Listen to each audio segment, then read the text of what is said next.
Le président de la République reçoit en audience une délégation du réseau arabe des institutions nationales des droits de l'homme.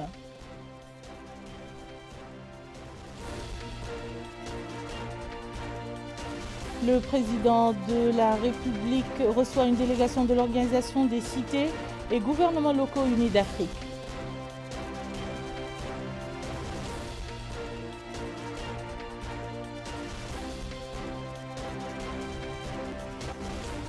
L'Assemblée nationale tient 2 séances plénières pour entendre les réponses de certains membres du gouvernement aux questions orales posées par des députés.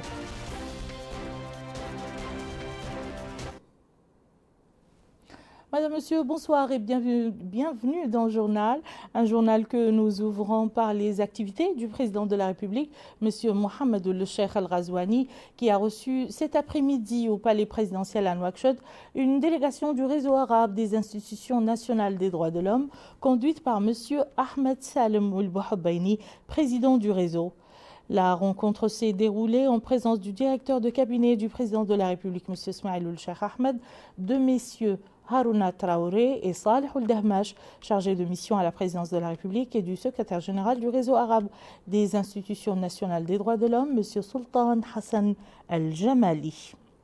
Et à sa sortie d'audience, Maître Bouhabbaini a déclaré que le réseau, qui venait de finir sa 19e conférence et assemblée générale à Nouakchott, a eu l'honneur de rencontrer son Excellence, le président de la République. Il a souligné que cette conférence avait abouti à de nombreuses décisions importantes dans le domaine de la promotion et de la protection des droits de l'homme dans les pays arabes. Il a ajouté que cette conférence a honoré la Mauritanie de présider le réseau arabe des institutions nationales des droits de l'homme. De son côté, le secrétaire général du réseau, M. Sultan Hassan Al-Jamali, a remercié le président de la République d'avoir reçu la délégation du réseau, exprimant sa joie d'être dans son deuxième pays, la Mauritanie. Il a félicité la Commission nationale des droits de l'homme de Mauritanie pour la présidence du réseau arabe des institutions nationales des droits de l'homme pour cette année, lui souhaitant plein succès dans cette mission.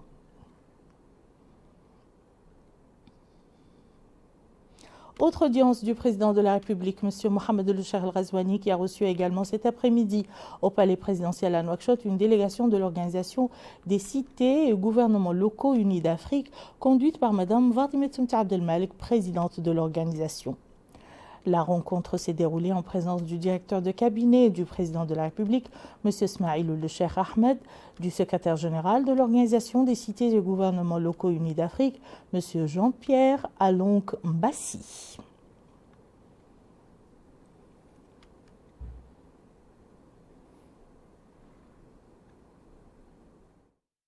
Et à sa sortie d'audience, Mme Fatima Bint Abdelmalek, présidente de l'Organisation des cités et gouvernements locaux unis d'Afrique, a fait la déclaration suivante. Écoutons-la. Nous avons été honorés d'être reçus par son Excellence, Monsieur le Président de la République. Je suis accompagné du secrétaire général des cités et gouvernements locaux unis d'Afrique. La rencontre a été très conviviale. Le président de la République nous a d'abord félicités pour l'élection et il nous a assuré de son soutien pour notre programme, pour nos différentes préoccupations, aussi bien au niveau de l'Afrique, mais aussi au niveau d'autres instances internationales. Nous avons compris à travers son discours l'intérêt que porte le président de la République à la décentralisation dans notre pays, en Mauritanie. Donc, il nous a aussi conseillé de rester dans le même engagement, avec la même ferveur, avec le même niveau d'engagement pour la décentralisation. Nous avons compris qu'il était engagé lui aussi pour une décentralisation effective dans notre pays. Et nous en sommes vraiment réconfortés. Donc nous lui souhaitons bonne chance à la Mauritanie, au CGLI Afrique et à l'Afrique tout entière. Dans le cadre de son suivi direct des projets de développement qui touchent à la vie des citoyens et afin de mettre en œuvre tous ces engagements, notamment ceux à caractère stratégique, le président de la République, M. Mohamed El Cheikh Al Ghazouani, a présidé jeudi après-midi une réunion du comité de pilotage stratégique supervisant la cellule de suivi de la mise en œuvre des projets stratégiques prioritaires. Le point avec Melken Nakli. Lors de la réunion, la cellule a présenté un rapport sur les résultats de ses travaux au cours des 6 derniers mois. Le rapport a donné une image du mécanisme d'action de la cellule, ainsi qu'une image claire des résultats importants obtenus dans la mise en œuvre des programmes et projets prioritaires en rapport avec le programme du président de la République. Le rapport a montré de grands progrès tant au niveau de la réalisation des objectifs globaux qu'au niveau sectoriel, et traduit l'accélération du rythme constaté par la mise en œuvre de ces projets qui ouvrent des perspectives prometteuses pour l'avenir du développement et de la prospérité du pays. Les réalisations comprenaient des programmes prioritaires dans les secteurs de l'éducation, de la santé, de l'agriculture, de l'énergie, des infrastructures routières et de la transition numérique. En chiffres, le rapport a montré que 77%, 604 projets sur 786 des projets suivis, étaient entièrement achevés ou à un stade avancé, alors que 182 projets, soit 23%, sont soit en phase de préparation, soit en cours de conclusion de contrat. Les exemples au niveau sectoriel comprennent éducation, 366 projets ont été programmés, dont 300 projets, 82%, sont réalisés ou en cours de réalisation. 125 projets ou 34% ont été réalisés. 175 ou 48% sont en cours de mise en œuvre. 66 projets, soit 18%, sont soit en préparation, soit en phase d'appel d'offres. Agriculture, programmation de 213 projets. 139 projets, 65%, réalisés ou en cours d'exécution. 73 projets, 34% ont été réalisés et 66 projets, 31%, sont en cours de mise en œuvre. 74 projets, 35%, sont soit en préparation, soit en phase d'appel d'offres. Hydraulique, 70 projets ont été programmés, dont 62 projets, 88%, sont réalisés ou en cours de réalisation. 18 projets, soit 26%, ont été réalisés et 44 projets, 62%, sont en cours d'exécution. 8 projets, 12%, sont soit en préparation, soit en phase d'appel d'offres. Infrastructure routière, 50 projets ont été programmés, dont 39, 78%, ont été réalisés ou sont en cours de réalisation. 20 projets, 40%, ont été réalisés et 19, 38%, sont en cours d'exécution. Et 11 projets, 22%, sont soit en préparation, soit en phase d'appel d'offres. Ont participé à cette réunion, outre les membres de la cellule, les ministres concernés par les domaines qui ont fait l'objet des discussions. La cellule a été créée par décret présidentiel en réponse à la volonté du président de la République de suivre de près et en temps réel les différents chantiers prioritaires de l'action gouvernementale. La cellule travaille à activer la performance des différents départements ministériels, notamment en ce qui concerne la mise en œuvre des projets prioritaires stratégiques qui sont les plus étroitement liés à la vie quotidienne du citoyen. Sa mission comprend les éléments suivants. Fournir les informations nécessaires au président de la République pour prendre des décisions appropriées. Suivi direct et immédiat de la mise en œuvre des priorités stratégiques programmées et planifiées. Développer la culture administrative pour obtenir les meilleurs résultats au moindre coût et dans les plus brefs délais. Aider à résoudre les problèmes de manière innovante. Le comité a noté avec satisfaction ce qui a été accompli pour atteindre les grands objectifs de développement dans un contexte marqué par des crises sans précédent. Ces réalisations permettent de prédire un avenir prometteur qui se répercutera à court terme sur la vie des citoyens et réalisera une partie essentielle des engagements du président de la République. Le Premier ministre, M. Mohamed Bilal Massoud, s'est entretenu aujourd'hui par téléphone avec son homologue algérien, son Excellence M. Ayman Ben Abdelrahman. Au cours de l'appel, les deux hommes ont évoqué les excellentes relations bilatérales liant les deux pays et les moyens de les renforcer. Ils ont également discuté de diverses questions d'intérêt commun. En début de matinée, l'Assemblée nationale a tenu 2 séances publiques consacrées aux réponses de certains membres du gouvernement à des questions orales posées par certains députés. Les questions orales portent sur les secteurs de l'éducation nationale, de la réforme du système éducatif, de l'eau et de l'assainissement. Compte rendu de ces séances avec Bokar Boylaba. La question posée par le député Mohamed Marek au ministre de l'Éducation nationale et de la réforme du système éducatif portait sur la situation des enseignants dans notre pays et les raisons qui les poussent à s'engager dans des grèves en permanence. Dans sa réponse, Mohamed Melaïnoul Iyi a indiqué que l'enseignant joue un rôle pivot dans le processus éducatif et représente la pierre angulaire de toute réforme, soulignant la nécessité d'améliorer sa situation financière. Il a expliqué que l'augmentation du budget de l'État qui s'élève à 61 milliards d'anciennes ouguiya permettra d'augmenter les salaires des enseignants. Il a souligné que la prime de crédit qui était de 30 000 anciennes ouguiya pour chaque mois de 9 mois d'études est désormais de 45 000 ouguiya par mois pendant tous les mois de l'année. Le ministre de l'Éducation nationale et de la réforme du système éducatif a indiqué que le nombre d'enseignants a augmenté de 6 000 au cours des 3 dernières années et des concours internes ont été ouverts pour promouvoir le personnel du corps enseignant. Notant que le ministère a élaboré un plan d'intégration progressive des prestataires de services éducatifs au nombre de 4 000 dans la fonction publique. Il a souligné que ces efforts s'inscrivent dans le cadre de la réforme du système éducatif et de la valorisation de la profession d'enseignant. Autre question adressée aux membres du gouvernement, c'est celle posée par le député Souvir Cheibani au ministre de l'Hydraulique et de l'Assainissement. La question portait sur la problématique de l'approvisionnement de la ville de Nouakchott en eau potable et les moyens à déployer pour mettre fin aux coupures d'eau. Dans sa réponse, Sidi Mohamed Taleb Amar a indiqué que la ville de Nouakchott souffre d'une grande pénurie d'eau potable et cela se traduit de manière quasi permanente par les fréquentes coupures d'eau dans de nombreux quartiers, notamment la période estivale.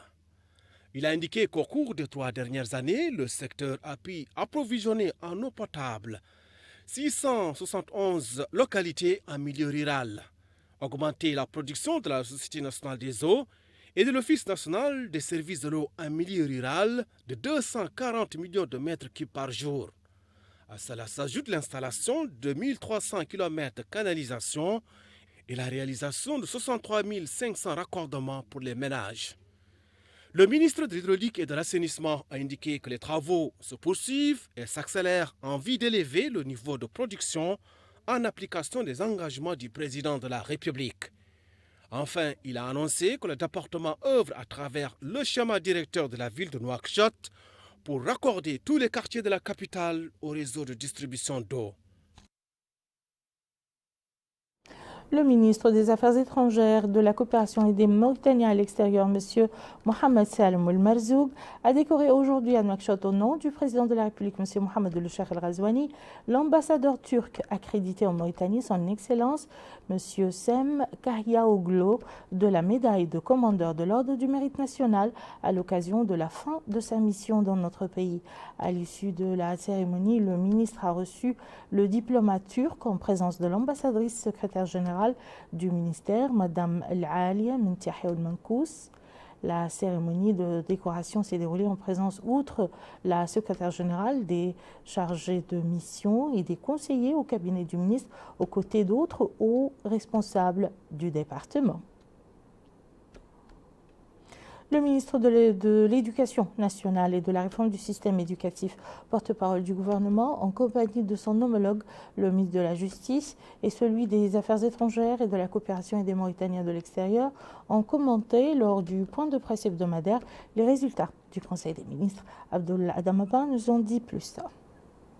Le gouvernement a commenté les résultats des travaux du Conseil des ministres au sortir de ces rencontres, dont le ministre de la Justice s'est exprimé à propos de la coopération judiciaire relative au transfèrement des détenus entre la Mauritanie et le Sénégal, ce qui permet à tout individu condamné dans l'un des 2 pays de demander à purger sa peine dans l'autre pays. Parmi les conventions qui ont été adoptées lors des travaux du Conseil des ministres, le ministre de la Justice, Mohamed Mahmoud Abdallah Ben Boye, a aussi mis en avant celle relative à la convention de coopération commerciale avec le Sénégal. L'objectif, dit-il, de cette convention est de combler le vide juridique dans ce domaine entre les deux pays. Le ministre de la Justice a aussi répondu à une question concernant le projet de construction d'une maison d'arrêt à Nouakchott. Il a affirmé que la ville de Nouakchott, à elle seule, compte 1 500 000 personnes et dispose d'une seule prison, celle de Darnem, dont la capacité d'accueil est de 350. Celle qui se trouve à Mbeyke, poursuit-il, a une capacité d'accueil de 950. Il a en outre déclaré que le manque de maisons d'arrêt pose un problème juridique, d'où dit-il la nécessité de construire une nouvelle prison. Le ministre des Affaires étrangères, de la coopération et des Mauritaniens de l'extérieur, Mohamed Saleh Ould-Merzoug, a expliqué le projet de décret portant création d'un établissement public à caractère administratif dénommé Académie diplomatique de Mauritanie. Il a indiqué que ce projet vise à donner plus de visibilité à l'action diplomatique du pays d'une part et jeter les bases des actions à mener de manière régulière au niveau de l'académie diplomatique. Le ministre des Affaires étrangères, de la coopération et des Mauritaniens de l'extérieur s'est aussi exprimé par rapport à la visite d'une délégation du département d'État américain conduite par un conseiller politique du département. Il a ainsi exprimé sa satisfaction pour cette visite qui, dit-il, est une suite logique des bonnes relations entre les deux États. Ce déplacement constitue, indique-t-il, une opportunité de renforcer la coopération et s'enquérir des progrès enregistrés dans le domaine des droits humains, de l'état de la démocratie, entre autres. Le ministre de l'Éducation nationale et de la réforme du système éducatif, Mohamed Melani Ould, a répondu à une interpellation sur le dialogue politique. Il a précisé qu'une rencontre a été organisée par le ministre de l'Intérieur et de la décentralisation. L'objectif de ces réunions avec les partis politiques est de recueillir leur avis dans le cadre de l'organisation matérielle du scrutin à venir. Le secrétaire général du ministère de la Défense nationale, en compagnie du secrétaire général du ministère de l'Enseignement supérieur et de la Recherche scientifique, a supervisé hier soir au siège de l'Institut supérieur de la langue anglaise à Nouakchott la remise des diplômes à la 4e promotion de cet institut. Aminem Tahlil. L'Institut supérieur d'anglais a célébré la sortie de sa 4e promotion composée de 20 étudiants ayant une licence en études et communication internationale. Lors de son mot pour la circonstance, le commandant de l'Institut, colonel Abderrahman Ould Sidi Ould Bdem, a précisé que malgré sa récente création, l'Institut supérieur d'anglais reçoit chaque année des étudiants orientés par le ministère de l'Enseignement supérieur afin de les préparer à intégrer le marché du travail, munis de connaissances et outils acquis durant leurs années d'études. Ce qui a permis, poursuit-il, l'embauche de certains ressortissants de l'Institut et l'inscription pour un 3e cycle à l'étranger d'autres. Pour sa part, le porte-parole des étudiants, Talb Mahjoub Abdallah Yahya, a loué les efforts fournis par l'équipe pédagogique et d'encadrement tout au long des années d'études et a exprimé son souhait de voir les enseignements reçus mis au service de la patrie. Quant au chef du service des diplômes de l'Institut supérieur d'anglais, M. Tim Burt, il a félicité la promotion sortante qui, malgré la pandémie du Covid-19, a poursuivi ses cours en ligne et bouclé le programme prévu. À la fin de la cérémonie, les hôtes de l'Institut ont suivi des exposés portant sur les différentes étapes de création, mise en place et perspectives futures de l'Institut. C'était avant de faire une tournée durant laquelle la délégation a écouté une explication détaillée des programmes et manuels utilisés et a visité la bibliothèque de l'Institut. À la fin de la cérémonie, le général Souleymane Ould Aboud, secrétaire général du ministère de la Défense nationale, a inscrit dans le registre d'or de l'Institut supérieur d'anglais des mots attestant de l'importance du savoir et l'attention qui doit être accordée à ces acteurs. Le secrétaire général du ministère des Affaires économiques et de la promotion des secteurs productifs, M. Doumoul Abdi Ould Jid, a supervisé aujourd'hui à Nouakchott le lancement d'un atelier sur l'autonomisation de la femme au Sahel, organisé en partenariat avec la Banque africaine de développement. Commentaire signé Bokar Bailaba. Les femmes sont incontestablement une force vive, notamment dans les pays du Sahel, où elles sont au cœur de la sécurité alimentaire et de la résilience des communautés. Seulement voilà, elles sont freinées par des traditions discriminatoires et des stéréotypes de genre. L'objectif de l'atelier consiste donc à faire la lumière sur les points faibles dans les politiques nationales relatives au genre, afin de trouver des solutions concertées avec les partenaires de la Mauritanie dans ce domaine. On compte votre participation active parce qu'il s'agit bien de valider une stratégie qui, une fois adoptée, ce sera désormais la stratégie de ce pays dans ce domaine déjà. Nos remerciements, bien sûr, vont à la Banque africaine qui nous a permis de faire ce travail ensemble. Et je crois bien que c'est en parfaite harmonie avec ce que veut la BAD au niveau régional pour les pays africains que nous sommes membres. La rencontre vise également à analyser l'impact du Covid-19 sur les femmes en vue de préparer des recommandations qui feront l'objet de discussions entre le gouvernement mauritanien et ses partenaires dans ce projet. A noter que la préparation d'un dossier sur le genre s'inscrit dans le cadre du programme du président de la République et les résultats de l'étude sont censés contribuer à l'amélioration des politiques sur le genre et la mobilisation des fonds indispensables à la mise en œuvre de ces politiques. Dans le cadre des mesures prises par les pouvoirs publics pour améliorer les conditions de vie des populations et atténuer les effets de la Covid-19, une opération de distribution gratuite de poissons a été lancée aujourd'hui à partir de la wilaya de Nouakchott Sud. Mohamed Ould Khattat nous en dit plus.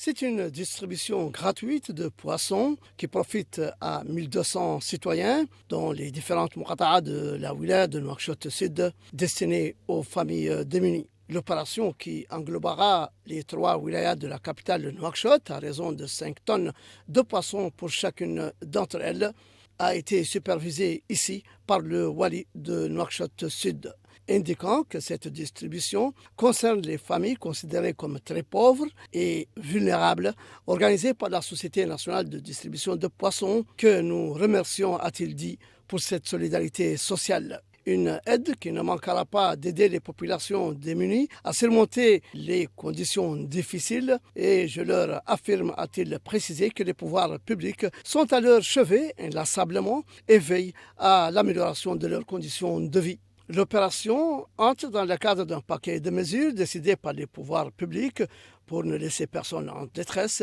mais aussi pour atténuer l'impact de la Covid-19 et la flambée des prix mondiaux. Les bénéficiaires de cette opération de distribution gratuite de poissons de qualité ont loué cette initiative, se déclarant fort réjouis des interventions transparentes et équitables permettant ainsi de réduire les charges d'alimentation et ont formulé le souhait de voir augmenter les quantités allouées. À présent, la situation épidémiologique du pays relative au Covid-19, le ministère de la Santé a annoncé ce soir, dans son point de presse lié à la situation épidémiologique du Covid-19, l'enregistrement de 44 nouveaux cas de contamination au coronavirus au cours des dernières 24 heures, 123 guérisons et 0 décès. Le nombre total de contaminations depuis l'émergence de l'épidémie dans notre pays a atteint 62 501 cas, dont 6 776 cas de guérison et 991 décès. Ce matin, la ville de Kaïdi a abrité un atelier pour passer en revue les résultats du projet de promotion du développement agricole participatif durable AMAD qui opère depuis 5 ans dans la municipalité de la wilaya de Gorgol. Commentaire signé Amina Khalil. Lors de l'atelier de révision des résultats du projet de développement agricole durable organisé par le projet AMAD dans les communes de Djewel, Nerawalo, Genki, Legsaïbe et Kaïdi, les participants ont discuté des interventions du projet durant les 3 années de sa vie. À cette occasion, le conseiller du Wadi du Gorgol chargé des affaires économiques et du développement local a insisté sur l'importance de l'exploitation du potentiel agricole du pays, vu le rôle que joue l'agriculture dans le cycle économique. Quant aux agriculteurs bénéficiaires du projet, ils ont loué l'appui qui leur a été offert en matériel et produits agricoles et en matière de formation. Enfin, les maires des communes bénéficiaires ont loué l'action du projet AMAD et ses résultats et ont mis en exergue l'attention particulière accordée aux coopératives agricoles féminines et de jeunes en milieu rural. Il est à noter que l'atelier a également été l'occasion de recenser les avis des agriculteurs afin de les prendre en compte au moment de l'élaboration des nouvelles stratégies agricoles. Le bureau du Haut-Commissariat des Nations Unies aux droits de l'homme dans notre pays a organisé ce matin dans la capitale économique un atelier de formation des journalistes à Nouadhibou. Cet atelier vise à former des journalistes sur la lutte contre les violences faites aux femmes et leur rôle dans ce domaine.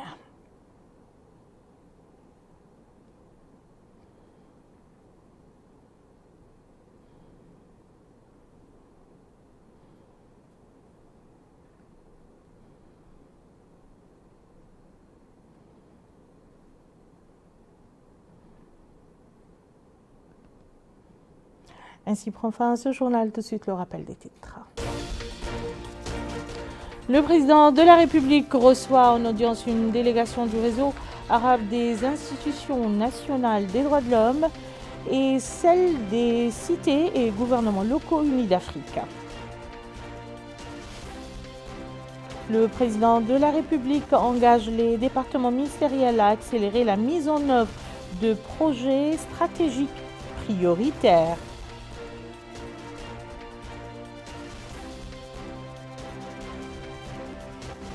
L'Assemblée nationale tient 2 séances plénières pour entendre les réponses de certains membres du gouvernement aux questions orales posées par des députés.